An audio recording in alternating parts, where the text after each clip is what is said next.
the problem with saying we don't rely on being part of the circle of like animal life, right? Well, we're herbivores, so we don't. That's not the circle of life you're talking about. You're talking about the circle of death, because we don't need to kill to survive.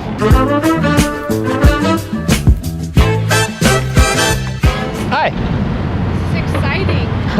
Just putting yourself out to the public. That's to, like, right. That's right. argue in these difficult times. People are so excited to argue. Yeah. Is it fun? Has it been interesting? Yeah, it's been a blast. It's been super inspiring. I'm surprised nobody really wants to argue or debate about it. I've been doing this at the campus as well, and most people just want to know, hey, how could I start going vegan, and why would I want to go vegan? They have a lot of questions, but yeah, not a lot of resistance. Nobody's tried to prove me wrong yet. Yeah.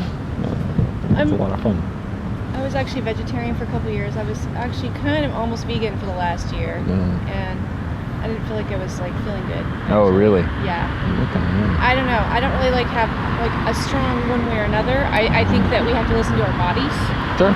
And ethically, I think factory farming is wrong. Cruel to animals is wrong. But I think I see it kind of as being part of the circle of life. Okay. Especially like hunting, you know? It's like kind of an ancient way of being part of your ecosystem.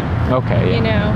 It's kind of like I think what we are is so out of touch with like nature and our ecosystems. Definitely, that our food systems, regardless of whether they're vegan or not, are just like, we're out there. We have no connection, you know?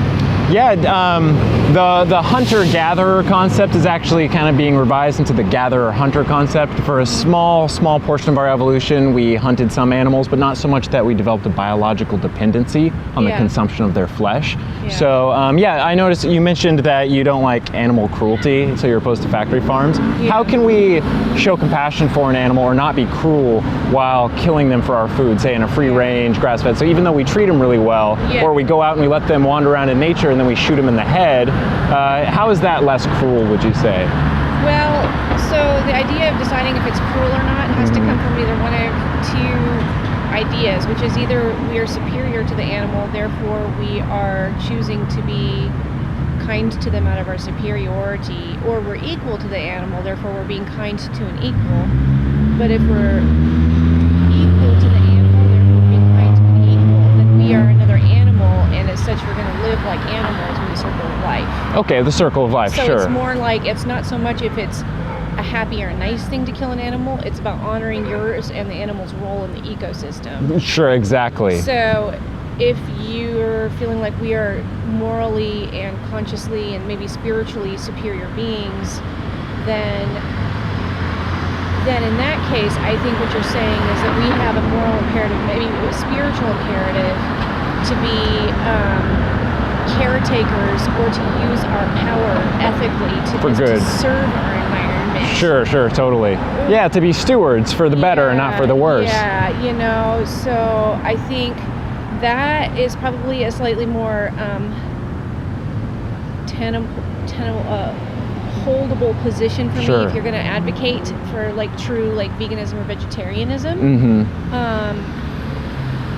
It's interesting.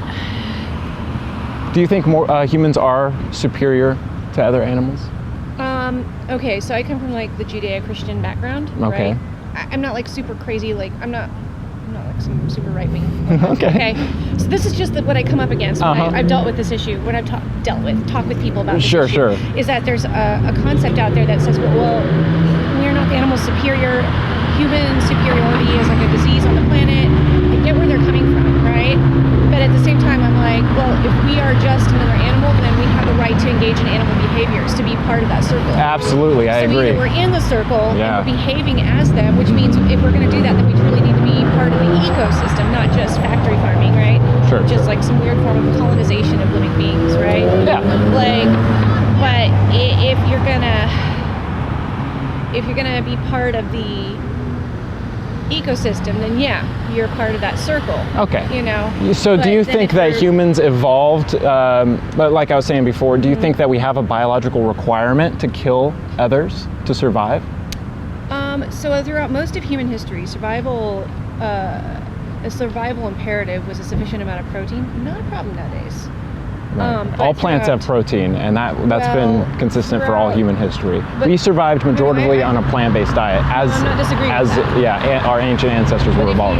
if you look at pretty much any society where they're living close to the ground, like a hunter-gatherer type society, any third world undeveloped nation, what have you, they may have plenty to eat sometimes, but protein insufficiency is like pretty much the number one like nutritional issue throughout the human history.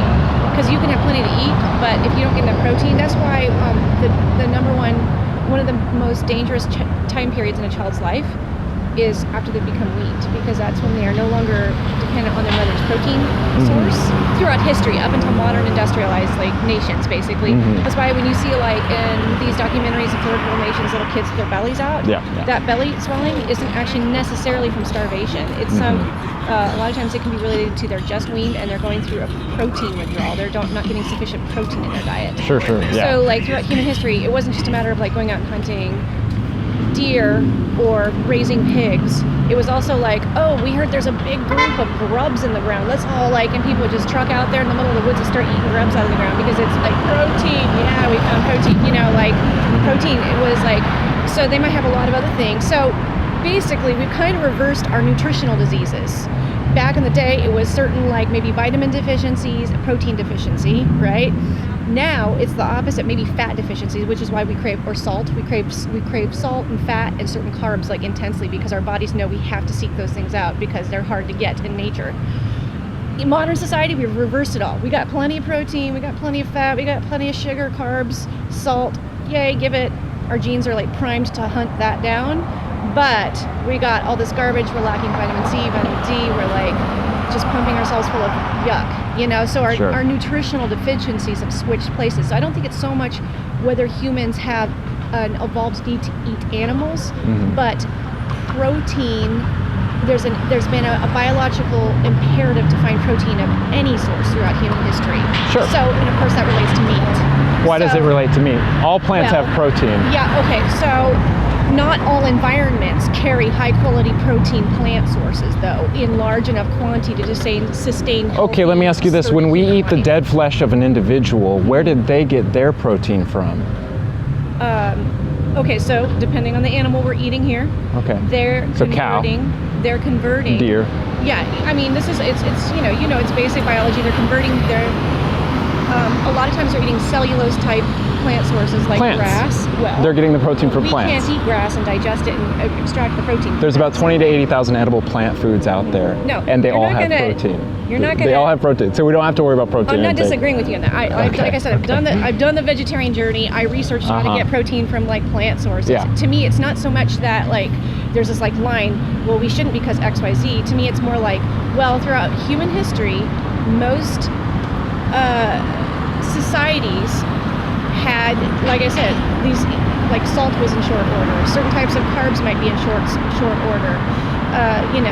Certain fats and protein were in short order. There is plant protein, but that does not mean that your individual environment, whether it's your garden or your hunter-gatherer environment, has sufficient protein for your protein needs. That was the deficiency for most of human history. Doesn't mean everybody was always protein deficient, but a lot of times the societies that were big and sturdy and not protein deficient were the ones surviving on fish or hunting really exclusively, or like the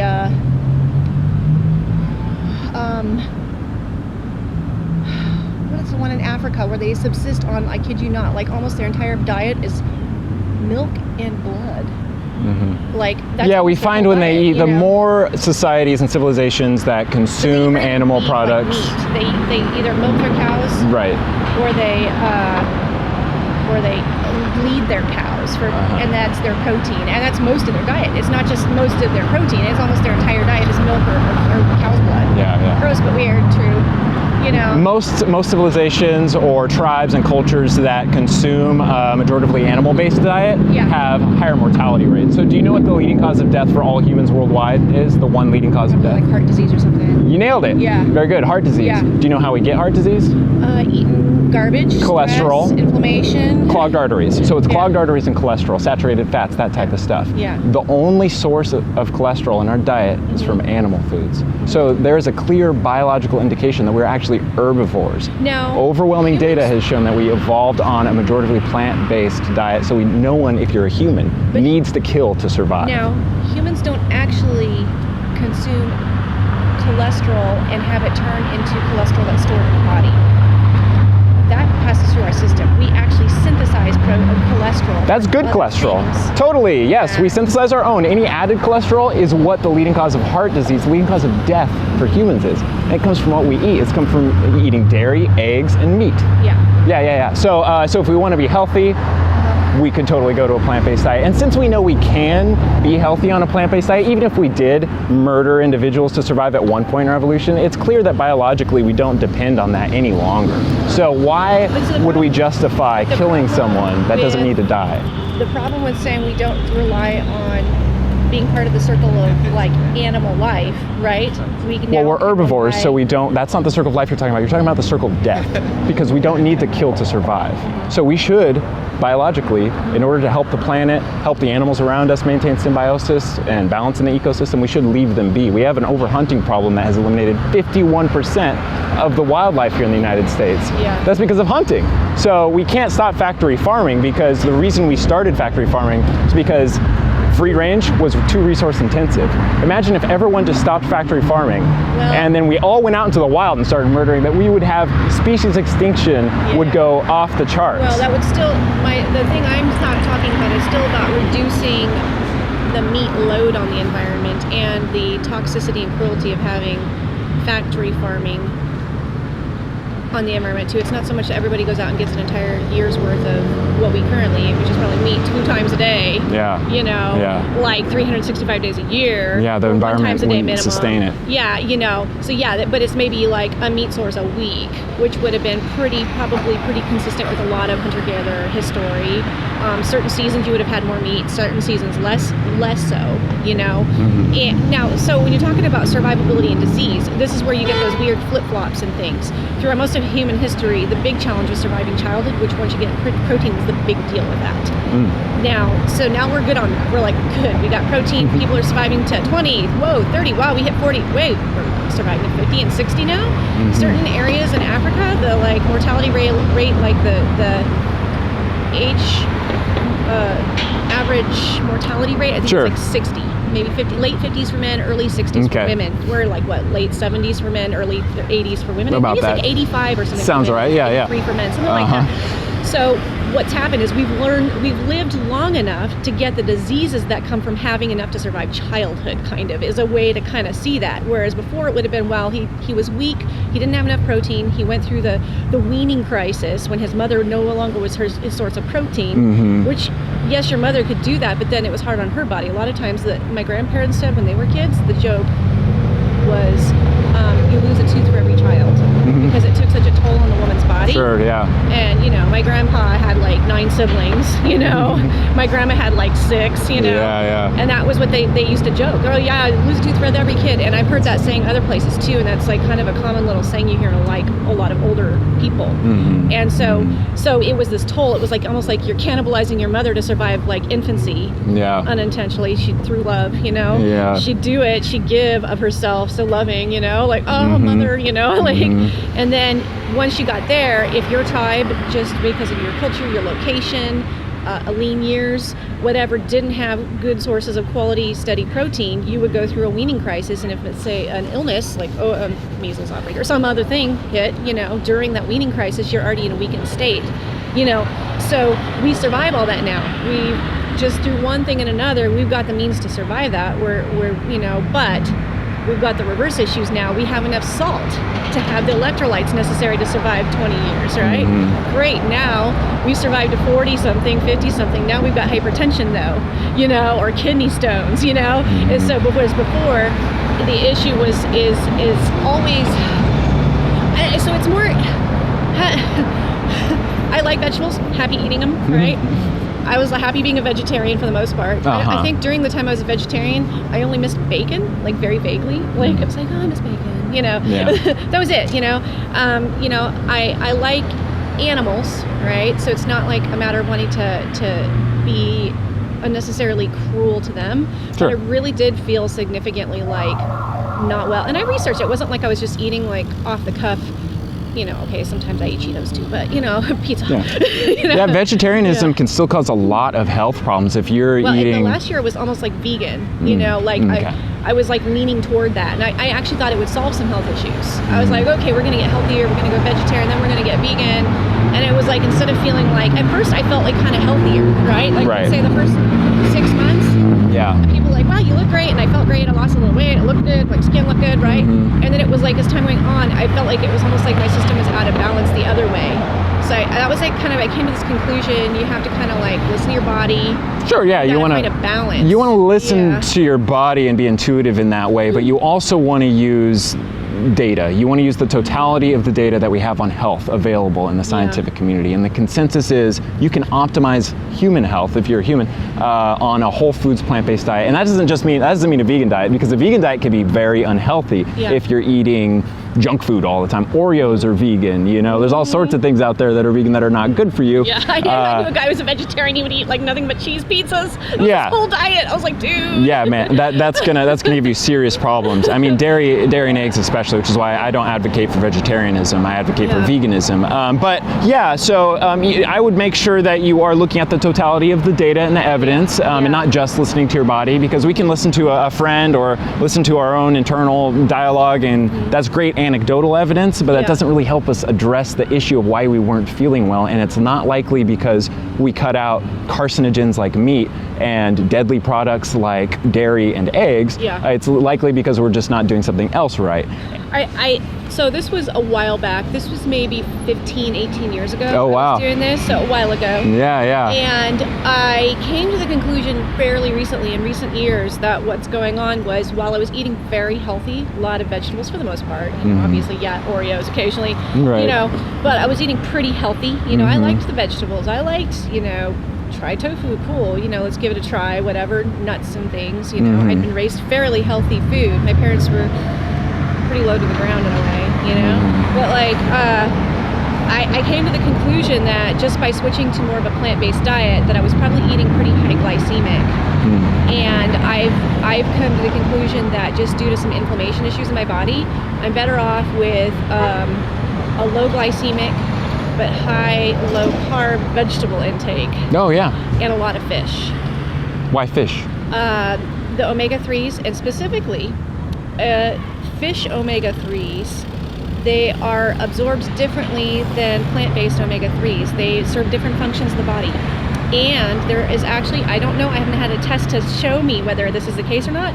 There's actually some people from certain areas of Northern Europe that they have trouble synthesizing, like, I believe it's like vitamin D from certain sources, unless it was like an animal-based vitamin D source, but it's a very specific like group of people, and I was like, who knows, maybe that's me. Yeah, vitamin D we mostly get from the sunlight. So in Arctic, you know, higher north Arctic regions, you're going to be lacking vitamin D. You should totally take a supplement, regardless. But you definitely shouldn't be eating animal products to try to add in anything to try to as a nutrient, because animal products are all carcinogen. All meat is a carcinogen, and all fish that you're eating has mercury. It has plastic in it.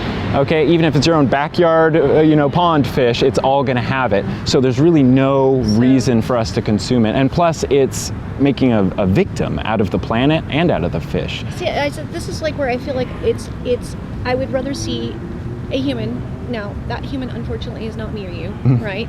Not so much going, I should never kill an animal, though I am not enjoying of that fact, right? I think of like native traditions in different cultures and tribes where their tradition is to bless the animal after they've like hunted it. Yeah. You know, it's. I don't think that makes a difference to the animal. Well, if someone blessed me and then shot me in the head, I wouldn't really care, right? It doesn't make a difference to the victim. We have to look at the eyes of the victim, through the perspective, the lens of the victim when we are doing this, because there's no reason for it. And a quick on omega-3s, to go back to that, flax and chia seeds have all the omega-3s that you need. That's what we evolved getting our omega-3s from, was from plants. There are differences in how you absorb the omega-3s if they're animal or like fish-based versus flax or like hemp, I believe is one of them. There's several different ones. Right. Like that's a whole. Well, anyway, I just think though, like like the natives in Alaska, like the Inuit or other Alaskan tribes, you know, their diet is mostly meat for a huge chunk of the year. They diet about 30 to 40 years old. Yeah. So we don't really No, want to that's use because them the as an modern example. diet sucks. We're not A living lot like of the natives reason- in Arctic regions up here, are we? No, but the point Hey, is thanks, they're man. actually, no, their modern diets suck so bad that a lot of their mortality rates are related to them adopting non-native diets. I'm specifically referring to the diets they evolved having. So there's data showing and studies showing that the more animal products you eat, the lower but it doesn't show your mortality rates lifespan. of the Inuit before they adopted Western diets. We do have records that show, we have bones and fossil records and things like that to look at to see, okay, what was the average range of people who were living in this time, and we can go back thousands of years and Now, find was that. it related to their diet, or was it related to other So when we look lifestyle? at their teeth, for example, we can actually scrape it away, and we can look at the insides and stuff. We can see what their bones were absorbing, what nutrients, and then we can pinpoint what their environment was being ingested. So before they adopted Western diets, the natives in Alaskan area, the northern regions, were eating for huge chunks of the year, as we're saying, like animal-based Fish, products. a lot of fish, A whale, a lot of bear meat, mixed a lot of times with berries. They'd have these berries they would mix in with it. Sure. Whatever. You know? Not my thing, but cool, you know. But the thing is, they're living as a member of their ecology, not outside the ecology, inserting themselves in, whether that factory farm is an animal factory farm or a plant factory farm. They're living as a member of that ecology. So now, before they had Western diets, they actually had excellent dental health. Oh, okay. As a matter of fact, to the point that modern dentists study their dental records to see what they were doing right so we can fix our dental issues. Sure. They adopted a Western diet, gone. Yeah. Worst teeth ever. Yeah. Literally. They have some of the worst dental health issues. I believe it, yeah. In the nation. And some of that's related to their isolation, their poverty, because it's hard for a dentist to get out there in the middle of winter if the only way out is a plane in the middle of the bush, you know?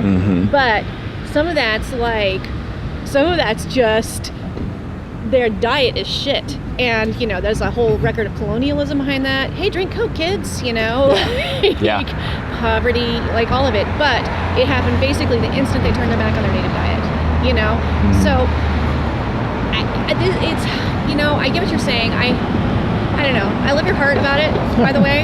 Oh, thanks. I love your willingness to share and I appreciate talk and that. engage people talk on this topic. Yeah. I think a lot about this actually, because for me That's it's great. I want the dual thing. I want what's best for myself and best for me to be a member of my environment. And I think a lot about that, like learning about, this is a native plant, this is an edible native plant, this is how you gather it ethically. This isn't just like, I go to the store and I load up on lots of like vegetables farmed at some huge massive factory Monsanto veggies, right?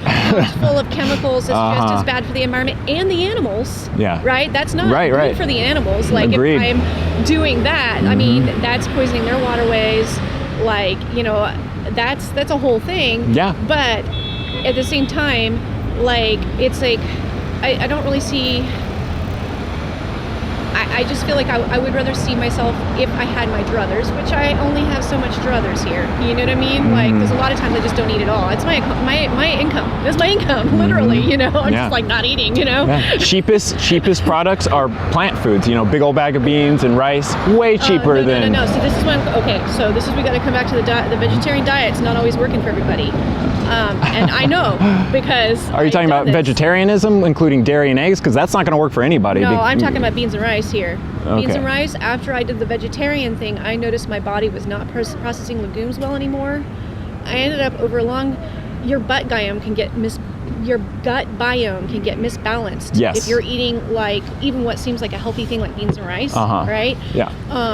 And soy products were like touted big time 18 years ago as the health wave of the future. Yeah, it's just one bean. That's just one bean though. Well, So like I said, there's thousands of plant products. If you were doing your research, right? You're like, this is what I'm being told right now is like what's good, right? And so that's like that. There's a lot of issues with soy. Some of them, soy has benefits. I still eat some soy.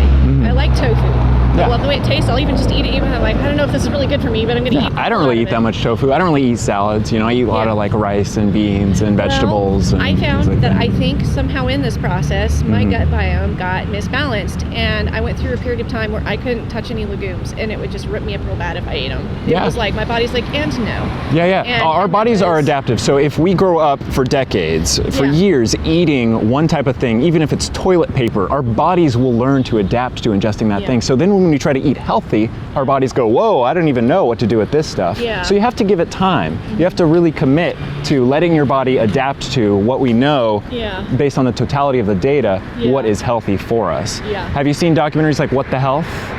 I've seen several of the different like documentaries, like Fat, Sick, and Nearly Dead was a good one. Okay, yeah. What the Health is going to be the one that has the scientific consensus, the most amount of data, peer-reviewed Yeah. data behind it. There's also a new documentary, Game Changers, which has the same thing. It reflects what is the consensus in the scientific community now, Yeah. and that is a whole food, plant-based diet Yeah. is optimal for every human being. So that may be, you know, less beans for you and maybe more fruits, or, you know, more greens for one person and then more beans for another. But regardless, it's going to be a whole food, plant-based diet is best for your health across the board.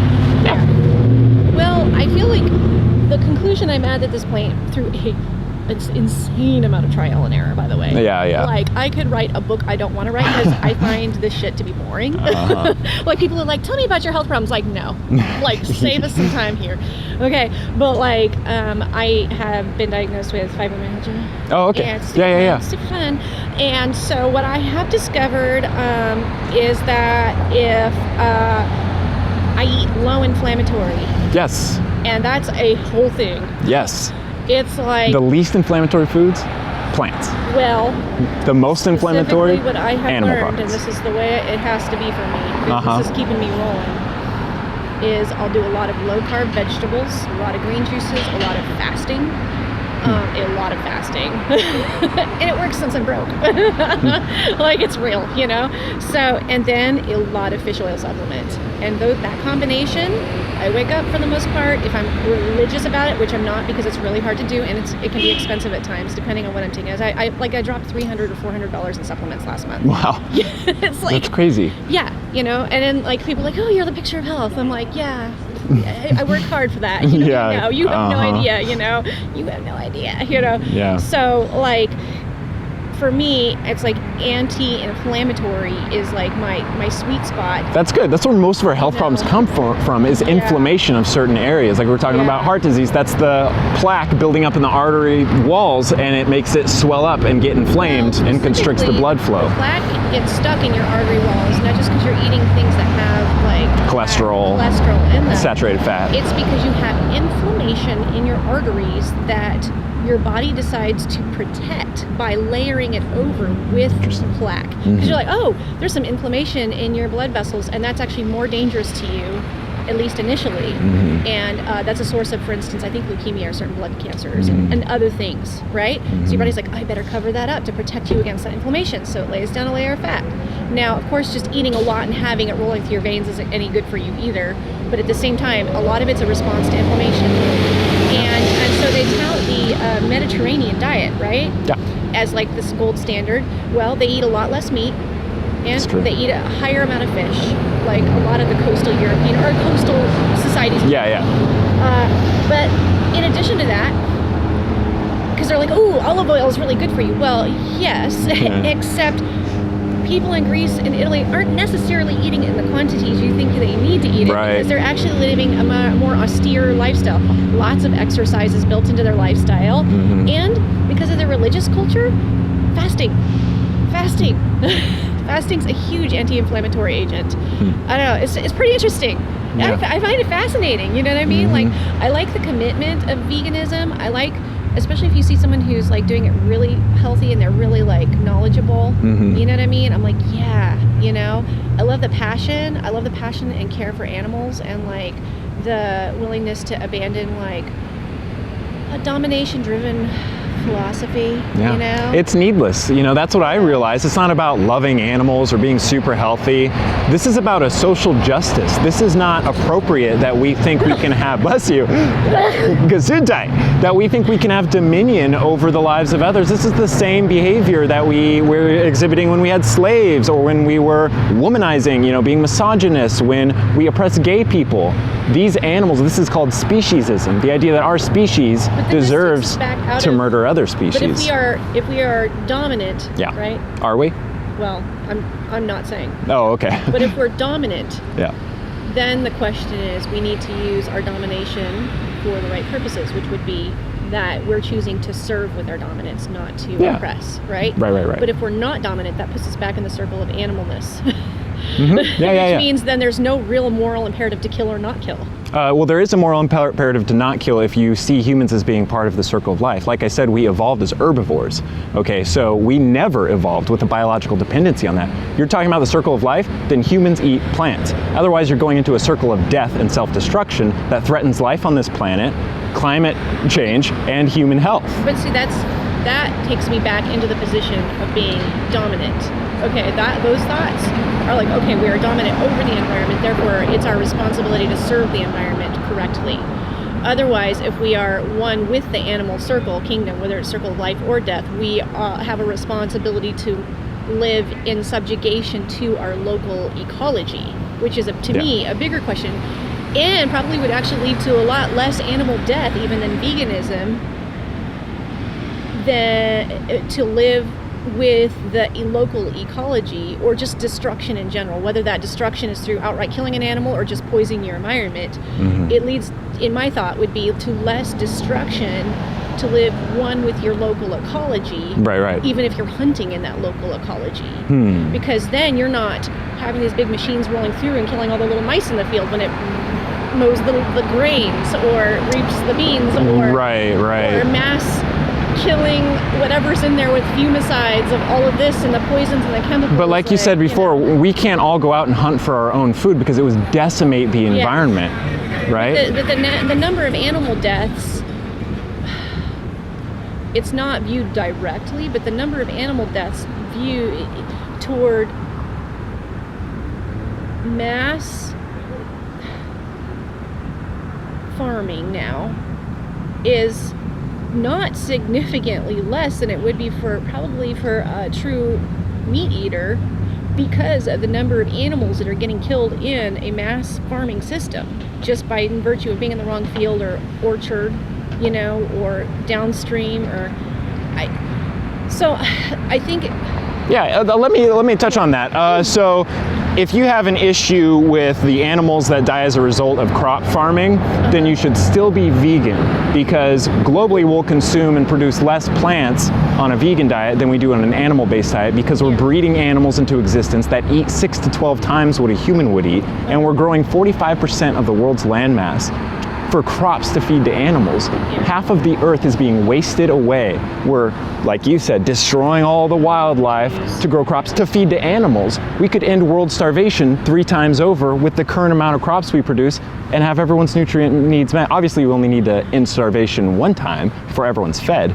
but that just goes to show we're overproducing by about 2/3 what we need, because we've decided the gluttonous folks in first world countries just got to eat meat, even though we're not biologically designed to. So we take away the land of indigenous people in second and third world countries.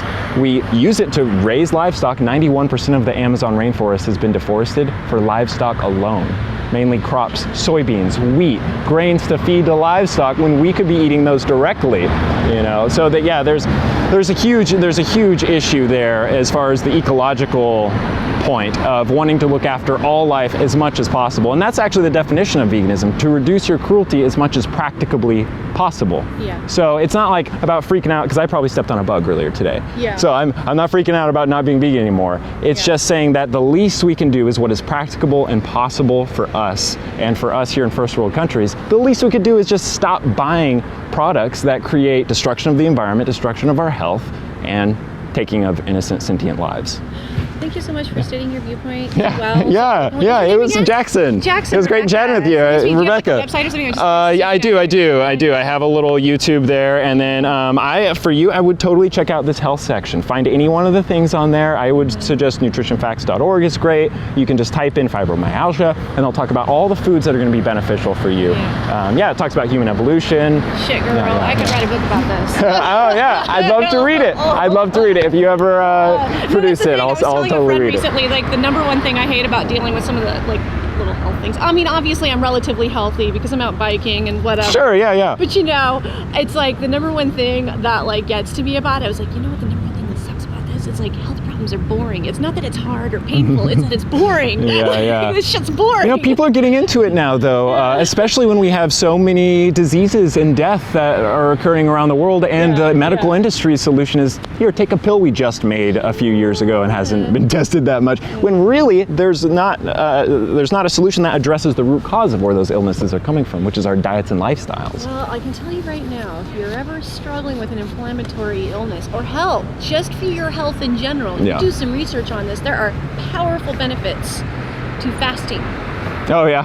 Fasting. Yeah. As a matter of fact. Interesting. You know, I've looked a little into intermittent fasting, and I found that there, for in small case studies, that there were some benefits, but overall, it didn't seem like it was super good for the body to be deprived of. From what I've researched, That's why you do it in little doses. you should start off your day with most of your calories, and then wean off towards the end of the day. You're almost going hours and hours, and then throughout the night without really eating, and then get an abundance in the morning, and then start over. Good success. I've done a couple different types of Yeah. interval fasting where you're fasting maybe for, like maybe 12 or 16 hours. That I've got good success with. So one of the things I was dealing with a few years ago was like extreme exhaustion. Still don't know what that was about.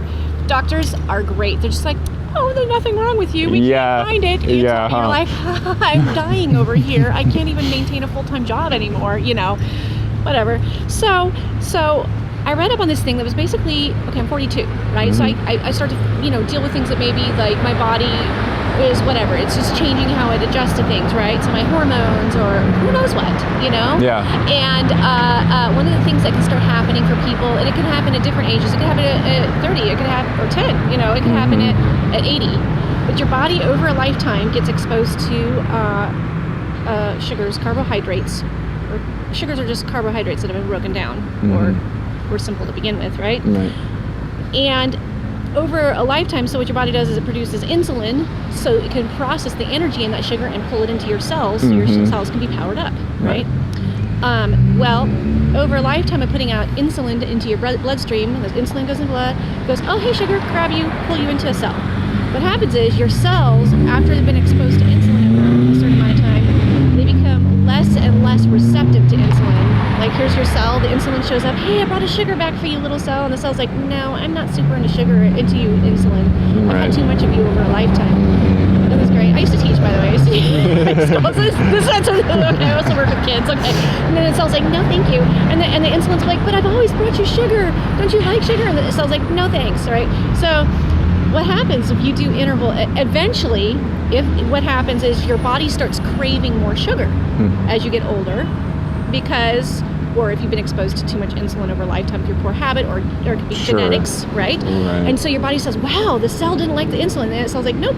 So the insulin goes, oh my God, I better have more of me. So a whole army of insulin shows up, and it's like, okay, all right. Eventually it gets used to more and more insulin, and at some point you enter what they call metabolic syndrome, which is where your body's in this kind of loop of gaining weight, which is ironically the thing they tell you to lose if you're trying to correct blood sugar issue. Well, you got to lose weight, you're going to get diabetes, right? Well, your body starts gaining weight because it's pumping out insulin, which is inflammatory into your body, right? So it's creating an inflammation response.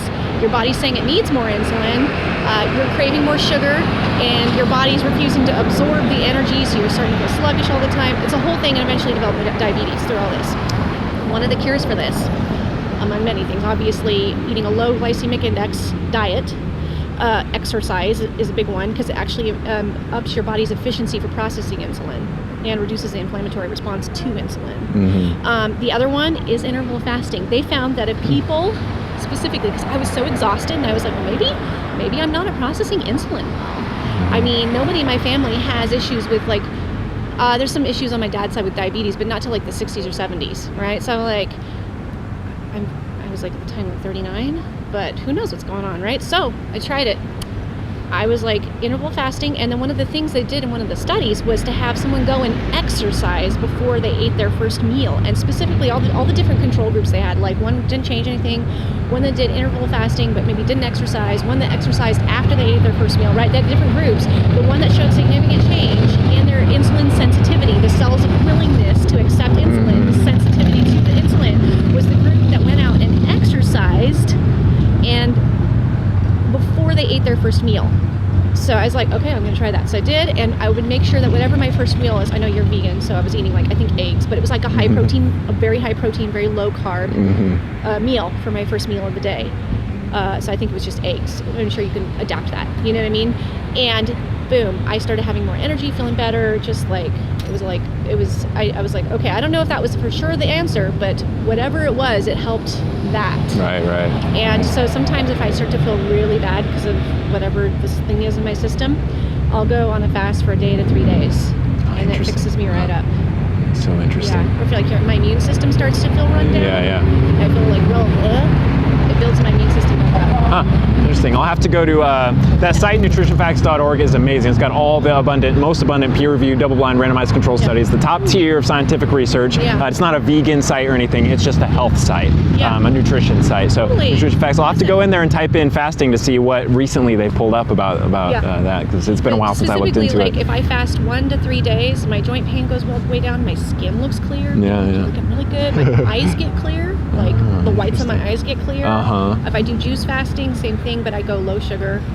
That's the thing, because people do juice fasting, but if you're drinking orange juice, that's like pumping like sugar right into your stomach. Yeah. It's no good. I mean, it's a little bit's good, balanced. Sure. It's like drinking soda in a way. You know, you're not a whole lot better off. Yeah. You know, so like that's the big one though. So if you're encouraging people to get on a vegan diet, you know what I mean, you want to like, those are the things you got to think about. Yeah. Because that's like you're saying, you go on a diet and then you get yourself unbalanced because you're trying to figure out how to do this. You know, in your case, because you care about animals, or you care about being like in a lower cruelty world. You know. I also care about, my concern too is with every person I talk to, I want them to be the best they can be. And since the data shows we can reverse all major top 14 out of 15 human killers, including diabetes, are caused by animal agriculture.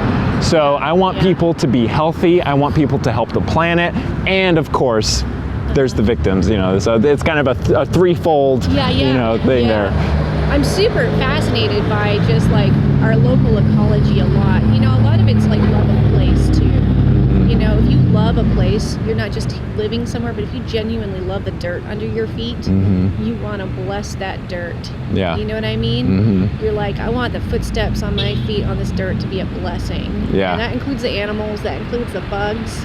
Like when you dig down and you find bugs and worms, you know what I mean? It's like you want to be a blessing, Yeah. And so it's like great. It's like I wish I knew some more. I feel like it's this hidden lore that's been taken from us, and it is, because that's it's amazing how little we know about our own human history. It's fascinating. That's by design. Yeah. That's by design. Absolutely. Because if you are independent, if you know independent food sources, you cannot be owned as easily. If we have community backyard gardens and permaculture forests where everyone's just allowed to walk up, if this was all just a permaculture forest and free food, business would crash. It's multi-international corporations that thrive off of us being subservient to them. They need to keep consumers in control, and so they can continue making a profit. Speaking of animal cruelty, I've got to get home and walk my dog.